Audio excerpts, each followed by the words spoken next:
जय हिंद भाइयों। आज से हम एबीवीपी की तैयारी करेंगे पशु आरोग्यम फोर्थ वॉल्यूम 4 से। बिल्कुल एक एक लाइन पढ़ेंगे, एक एक पेज की। चलो स्टार्ट करते हैं। हाँ, अब हम कंटेंट देखते हैं क्या क्या कंटेंट है। देखो, फर्स्ट पहले अपन पढ़ेंगे इंट्रोडक्टरी एनिमल मैनेजमेंट। फिर अपन दूसरे नंबर पढ़ेंगे इंट्रोडक्टरी एनिमल न्यूट्रिशन। फिर तीसरे नंबर पर पढ़ेंगे introductory animal breeding and genetics. चौथे नंबर पर पढ़ेंगे अपन एनिमल हस्बेंड्री एक्सटेंशन। पर इसमें पशु आरोग्य में चौथे के बाद 7वां 8वां दिया है। फिर 5 6 9 10 11 इस तरीके से ऑर्डर में दिए हैं, तो अपन इसी तरीके से ही फॉलो करते हुए चलेंगे। फिर अपन साथ में इसका इंट्रोडक्टरी वेटनरी एनाटॉमी देखेंगे अपन। फिर इसके बाद introductory veterinary physiology and biochemistry देखेंगे। फिर इसके बाद माइनर वेटनरी सर्जरी देखेंगे अपन। और माइनर वेटनरी सर्जरी देखने के बाद फिर अपन देखेंगे इंट्रोडक्टरी वेटनरी फार्माकोलॉजी। और फिर देखेंगे इंट्रोडक्टरी एनिमल रिप्रोडक्शन। और फिर देखेंगे introductory veterinary medicine and contribution of science. ठीक है, हम आगे चलते हैं। इसी प्रकार हमारा आज का टॉपिक रहेगा इंट्रोडक्टरी एनिमल मैनेजमेंट के ऊपर।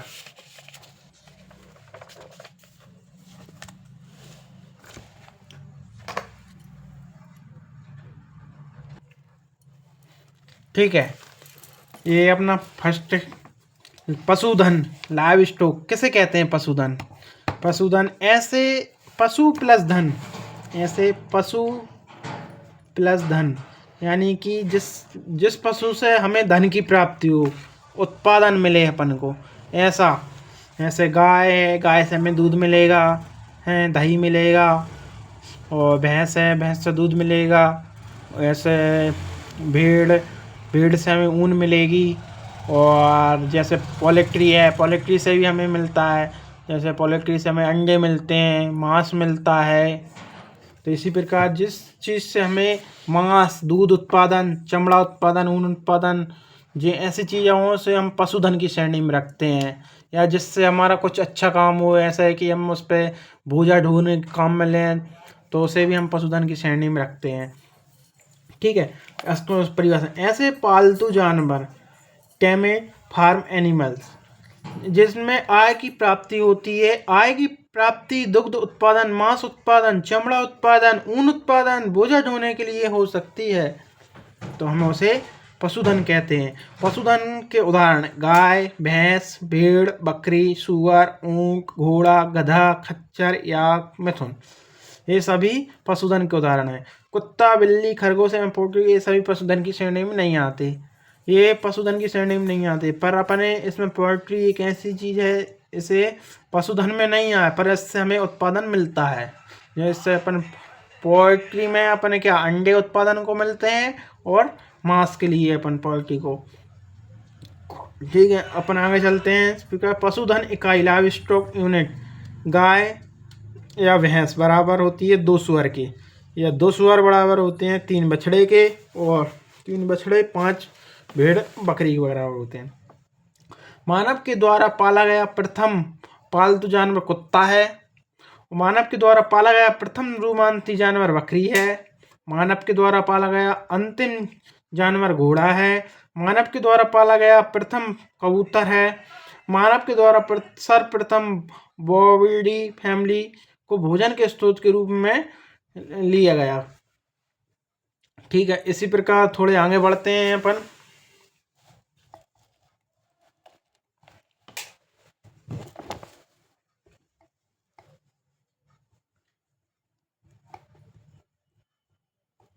बिल्कुल लाइन टू लाइन पढ़ेंगे आज अपन, बिल्कुल कोई भी चीज़ नहीं छोड़ेंगे आज। ये आ गया जानवरों का वर्गीकरण। जानवरों किस प्रकार वर्गीकृत किया गया? यह है रोमांथी, आवासी रोमांथी, अरुमांथी। इंडेक्स जुगाली करने वाले रोमांथी जुगाली करते हैं, आरुमांथी भी, आवासी रोमांथी भी जुगाली करते हैं, आरोमांथी जुगाली नहीं करते। अमाशय के आधार अमाशय रोमांथी में 4 भाग होते हैं: रूमेन, रेटिकुलम, ओमेजम, एबोमेजम। आभासी रुमांती में 3 भाग होते हैं, रूमेन, रेटिकुलम, एपोमिज्म। अरुमांती में जानवर में 1 भाग होता है।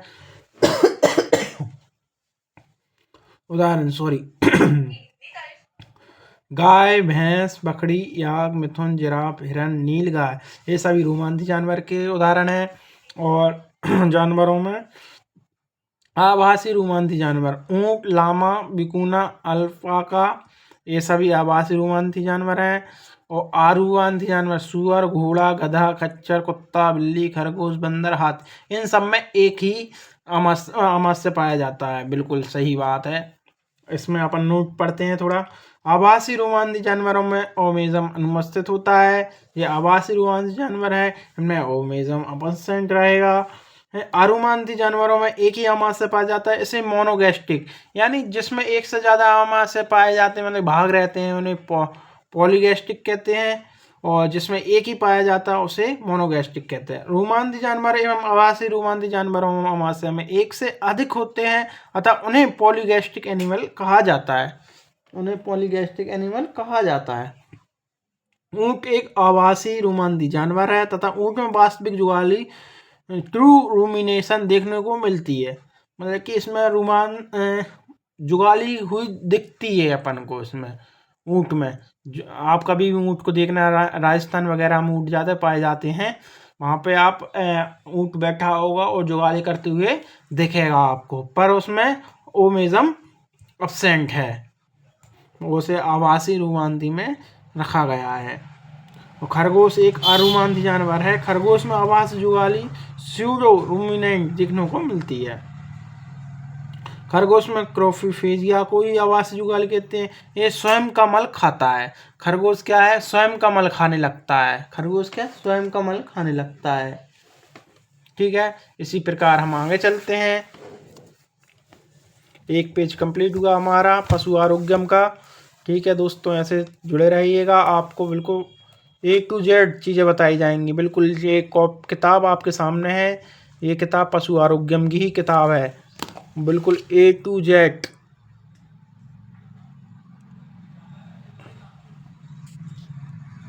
बिल्कुल क्लियर दिखना चाहिए, बिल्कुल क्लियर दिख रहा है। फिर इसी में हम आगे बढ़ते हैं। तो ये देखिए, फॉरिगेट फर्मेंटर, ऐसे जानवर जिनमें पहले भोजन का किण्वन होता है, इसके पश्चात पाचन होता है। इनमें किण्वन मुख्यतः रूमेन में होता है। उदाहरण रोमांसी जानवर, आभासी रोमांसी जानवर। हिंडगेट फर्मेंटर, ऐसे जानवर जिनमें पहले भोजन का पाचन होता है तथा बाद में किण्वन होता है। इनमें किण्वन मुख्यतः सीकम कोलोन में होता है। उदाहरण खरगोश, घोड़ा। आमाशय के भाग, रोमांसी जानवरों में 4 भाग होते हैं। पोल्ट्री में 2 भाग होते हैं, प्रेवेंट्रिकुलर, वेंट्रिकुलर। आभासी रोमांसी जानवरों में 3 भाग होता है, 3 भाग। अरोमांसी जानवर में 1 भाग होता है। रोमांसी जानवरों एवं आभासी रोमांसी जानवरों में वास्तविक पाचन एबोमिज्म में देखने को मिलता है, और अतः इन जानवरों को एबोमिज्म को ट्रू स्टमक कहा जाता है। ये बहुत इंपॉर्टेंट लाइन है, आप बिल्कुल नोट कर। ये देखिए, रोमांसी जानवरों और आभासी रोमांसी जानवरों में वास्तविक पाचन एबोमिज्म में होता है। एबोमिज्म, इसे ट्रू स्टमक भी कहते हैं। ठीक है, ये बहुत इंपॉर्टेंट क्वेश्चन है आपका, ये भी आपको की दृष्टि से। पोल्ट्री में वास्तविक पाचन प्रीवेंट्रिकुलर में होता है, अतः पोल्ट्री में प्रीवेंट्रिकुलर को ट्रू स्टमक कहते हैं। ये ट्रू स्टमक पोल्ट्री में। ठीक, ये बहुत इंपॉर्टेंट लाइन है, आप इसको धीरे धीरे रिकवर करिएगा।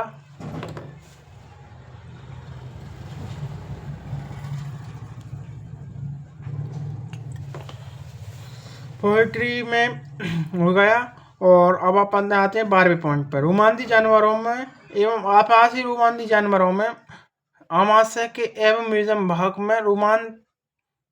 में ग्रंथियां, ग्लैंड्स पाई जाती हैं जो गैस्ट्रिक जूस स्रावित करती हैं। इन जानवरों में एबोमिज्म को ग्लैंडुलर स्टमक कहा जाता है। ये बहुत ही इंपॉर्टेंट लाइन है जी। रोमांसी जानवरों में, आभासी जानवरों में आमाशय में एक एबोमिज्म भाग में ग्लैंड पाई जाती हैं जो गैस्ट्रिक जूस स्रावित करती हैं, अतः इन जानवरों में एबोमिज्म को ग्लैंडुलर स्टोमक कहा जाता है। ग्लैंडुलर स्टोमक, ठीक। ये भाई एक एक चीज नोट करके रखिएगा आप, बहुत काम आने वाली। पोल्ट्री के आमाशय में प्रोवेंट्रिकुलर भाग में ग्रंथियां ग्लैंड्स पाई जाती हैं जो गैस्ट्रिक जूस स्रावित करती हैं, अतः पोल्ट्री में प्रोवेंट्रिकुलर ग्लैंडुलर स्टोमक पाया जाता है। वो गाय के आमाशय का भोजन का प्रभाव किस प्रकार होता है, आप देखिएगा। रूमेन से रेटिकुलम, ओमेजम, एबोमिज्म, प्रथम भाग, द्वितीय भाग, तृतीय भाग, चतुर्थी भाग। ये गाय में खाना किस ओर से किस ओर जाता है? रूमेन में जाएगा पहले, फिर रेटिकुलम में जाएगा, फिर ओमेजम में जाएगा, फिर एबोमिज्म में जाएगा, अंतिम भाग है। फिर आयतन और क्षमता के हिसाब से गाय का आमाशय कितना बड़ा होता है? रूमेन 70 से 80%, यानी कि भाई आप मान लीजिए 70 से 80% रूमेन बनाता है आयतन, और एबोमिज्म में 7 से 8%, ओमिज्म में 7 से 8%, रेटिकुलम 5%, मतलब कि ए एक तरफा और ये बाकी सब एक तरफ, इतना बड़ा। गाय के आमाशय में सबसे बड़ा भाग रूमेन होता है, सबसे छोटा भाग रेटिकुलम होता है। ये भी बहुत बड़ी इंपॉर्टेंट लाइन है, आप इसको जोड़ कर रखिए। सबसे छोटा रेटिकुलम और सबसे बड़ा रूमेन। बछड़े में जन्म के समय आमाशय का सबसे विकसित भाग एबोमिज्म होता है। ये देखो, ये ऐसी लाइन है आपके पेपर में बनेंगी, बछड़े में ही पूछ लेंगी, ये सबसे विकसित भाग बताओ आप, और उसमें ही फंस जाते हैं अपन, क्या सब पढ़ लेते हैं बस यही चीज। रोमांसी जानवरों में भोजन का प्रभाव देखिए, भोजन का प्रभाव बताते हैं आपको। मुंह, बोलस, रूमेन भोजन में किडमन होगा, फिर यहाँ से रेटिकुलम में जाएगा, जुगाली की शुरुआत होगी, यहाँ से रेगुलेशन और क्यूट बनेगा, मुंह में जाएगा, रूमिनन किडमन को बाईपास करते हुए ओमेजम में जाएगा, भोजन का ठहराव होगा, पानी का अवशोषण होगा, एबोमिज्म में वास्तविक पाचन होगा, यहाँ कायम रहेगी, छोटी आंत में पहुंचाएगी, यहाँ बड़ी आंत में पहुंचेगा और गोदाम में निकल जाएगा। इसको हम धीरे धीरे पूरी डीपली पढ़ेंगे, ये शॉर्ट नोट्स की तरह कहाँ से कहाँ की ओर जा रहा है, ये उस प्रकार बनाया गया है। ठीक है भैया, और आज हम यहीं पे समाप्त करते हैं इसको, कल से कंटिन्यू रखेंगे, आज थोड़ा समय का अभाव है। ठीक है, जय हिंद, जय भारत।